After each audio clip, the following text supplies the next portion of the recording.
हे बच्चा पार्टी, welcome to the channel. So आज का टॉपिक है पॉपुलेशन, और पॉपुलेशन में हम पॉपुलेशन एट्रीब्यूट के बारे में बात कर रहे हैं। ठीक है, so it would be nice अगर आप एनसीईआरटी निकालो और साथ में रीड करो, अदरवाइज केवल वीडियो देखने से घंटा तुम्हें समझ में आएगा। Let's get started. तो बर्थ रेट, डेथ रेट की हमने बात की थी। आज हम बात करेंगे सेक्स रेशियो के बारे में। ठीक है, एन इंडिविजुअल इज इधर अ मेल और अ फीमेल, मतलब एक बंदा या तो मेल होता है या तो फीमेल होता है। LGBTQ की कम्युनिटी भी होती है, लेकिन अभी उसके बारे में बात नहीं हो रही। या तो मेल या तो फीमेल, बट पॉपुलेशन है सेक्स रेशियो। लेकिन अगर 100 लोगों का ग्रुप है तो उसमें हम सेक्स रेशियो देखते हैं। ठीक है, जिसमें से हम बोलते हैं कि अच्छा, मान लो अगर 100 लोगों का पॉपुलेशन है और 60 लोग उसमें से फीमेल है, तो बोलेंगे 60% ऑफ द पॉपुलेशन वो फीमेल है और जो 40% है वो मेल है। ठीक है, A population at any given time is composed of individual of different stages.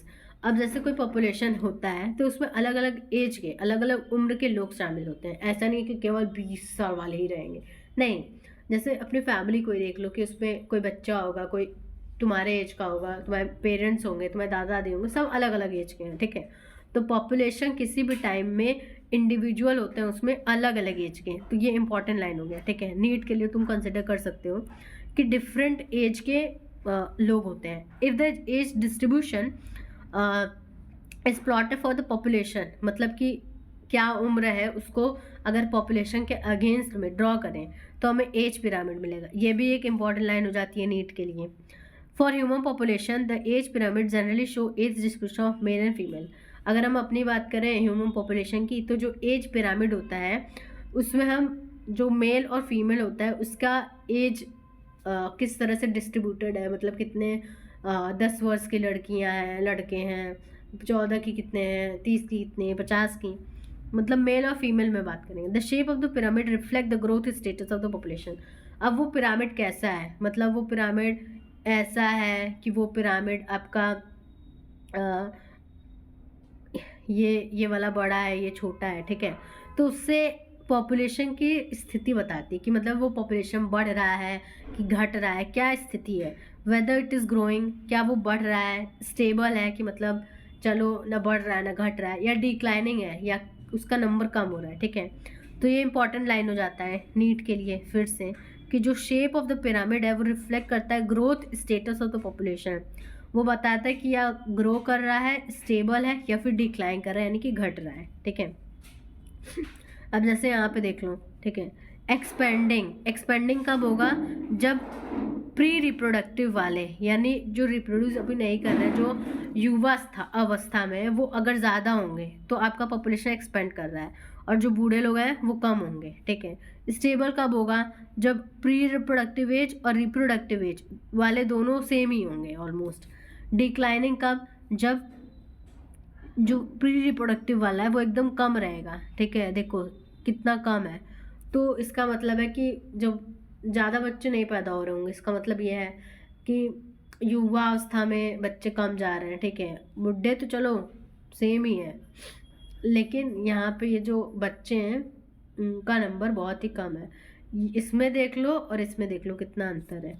The size of population tells us a lot about it's status in the habitat, मतलब कि कोई पॉपुलेशन कितना छोटा या बड़ा है उससे ये पता चलता है कि वो जिस जगह है उसका स्टेटस कैसा है, मतलब जहाँ वो पॉपुलेशन रहता है वहाँ का टेम्परेचर कैसा है, वहाँ का वेदर कैसा है, वहाँ की मिट्टी कैसी है। ठीक है, स्टेटस बताता है उसके हैबिटेट में। ठीक है, तो ये एक इम्पॉर्टेंट लाइन हो जाती है नीट के लिए कि size of the population tales a lot about, किसके बारे में बताता है, उस जहाँ रह रहा है उस हैबिटेट में उसका स्टेटस का है, मतलब जिस समाज में रह रहा है उसमें उसका ओहदा कैसा है।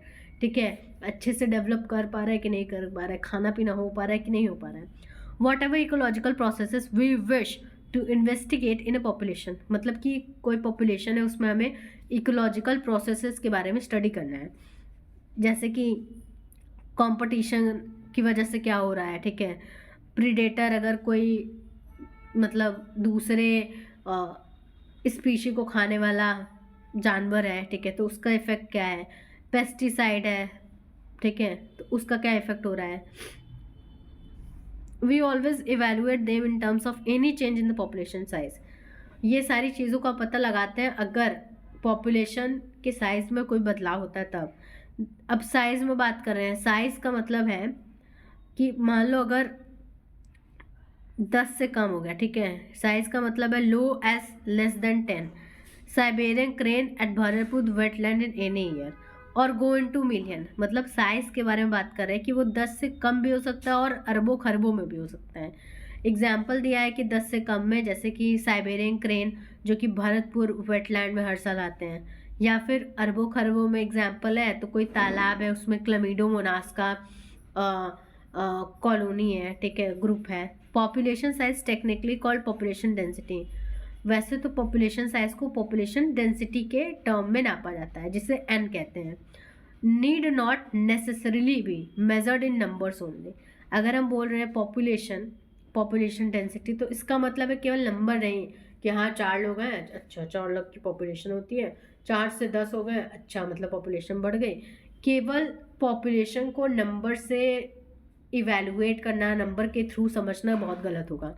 although total number is generally the most appropriate measure of population density, लेकिन ये भी बात ध्यान में रखना इम्पॉर्टेंट है कि नंबर के ज़रिए ही अधिकतर बार हम पॉपुलेशन डेंसिटी को बता पाते हैं, ठीक है। ये भी एक इम्पॉर्टेंट लाइन हो गया नीट का कि मोस्ट ऑफ द टाइम हम पॉपुलेशन डेंसिटी ही लेते हैं, ठीक है।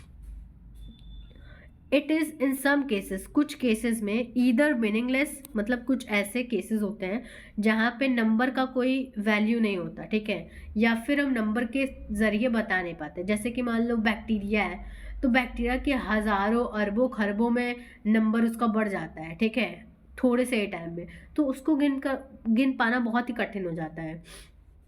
In an area if there are 200 carrot grass plant but only a single huge banyan tree with large canopy, stating that population density of banyan is low relative to that of carrot grass, amount to underestimating the enormous role of banyan tree in that community।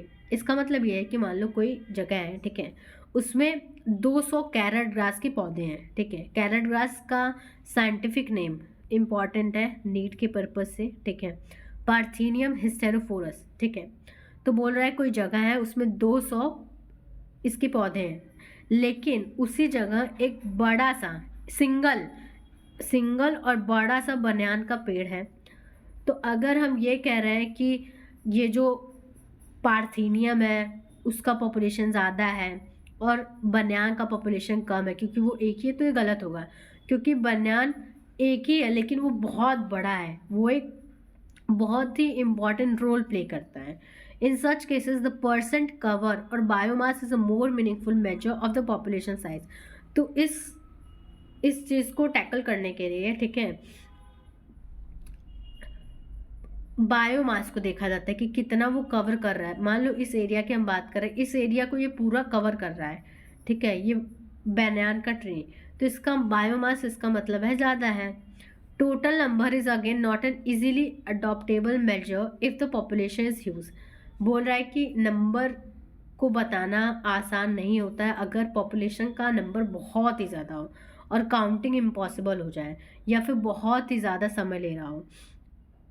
जैसे example के लिए है dense laboratory culture of bacteria, कि bacteria है, bacteria को petri dish में grow कराया गया है और वो माइटोसिस के ज़रिए उसका नंबर अरबों में पहुंच गया है, तो आप कैसे कैलकुलेट करोगे। Sometimes for certain ecological investigation, कभी कभी इकोलॉजी से रिलेटेड हमें इन्वेस्टिगेशन करना होता है, there is no need to know the absolute population density, तब जरूरी नहीं है कि हम एग्जैक्ट नंबर बताएं, रिलेटिव डेंसिटी हम बता सकते हैं। फॉर इंस्टेंस, एग्जाम्पल के लिए, the number of fish caught per trap is good enough measure of its total population density in the lake. अब मछलियों का बात करना है, हमें पता करना है कि जो मछलियों का पॉपुलेशन है वो लेक में बढ़ रहा है या घट रहा है, तो आप ट्रैप फेंको और उससे मान लो अभी 4 निकल रहे हैं, ठीक है, अगले दिन उसमें से 8 निकल रहे हैं, इसका मतलब क्या है कि पर ट्रैप जो नंबर ऑफ मछलियां हैं वो बढ़ी ना, तो इसका मतलब है मछलियों की भी पॉपुलेशन बढ़ रही है। अब ज़रूरी थोड़ी है कि हम पूरे तालाब में जितनी मछलियां हैं उसको काउंट करने बैठे हैं, सबको तो काउंट नहीं कर पाएंगे। We are mostly obliged to estimate population size indirectly without actually counting them और सीइंग देम, कि मतलब हमें पॉपुलेशन साइज को डायरेक्टली इनडायरेक्टली निकालना होता है, जरूरी नहीं है कि हम उसको काउंट करें 1 2 3 4 5, या हम उसको देखें तभी पता लग सकता है कि पॉपुलेशन बढ़ रहा है या घट रहा है. The tiger census in our national park and tiger reserve is often based on pug marks and faecal pellets. यानी यहाँ ये बता रहा है कि जो टाइगर, यानी कि जो हमारे जो नेशनल पार्क्स है वहाँ पे जो टाइगर है, तो टाइगर कितने हैं, बढ़ रहे हैं कि नहीं बढ़ रहे हैं, उसको पता लगाने के लिए हम जो टाइगर्स होते हैं उसके पंजे के निशान देखते हैं, कहाँ कहाँ पॉटी किया है वो देखते हैं. ठीक है, उसके नंबर, उसके मार्क्स के ज़रिए हम पता करते हैं कि अच्छा क्वांटिटी बढ़ा है, अमाउंट बढ़ा है. पग मार्क्स यानी कि पैर के निशान जो हैं वो बढ़ रहे हैं, घट रहे हैं, उसके बेसिस पे. ज़रूरी नहीं है कि टाइगर को कहें भाई तुम आओ मेरे सामने. अच्छा, पता चला हम गए गिनने और हम ही को गिन दिया, लाइक दैट. सो या दैट इज़ इट. बहुत ही बोरिंग.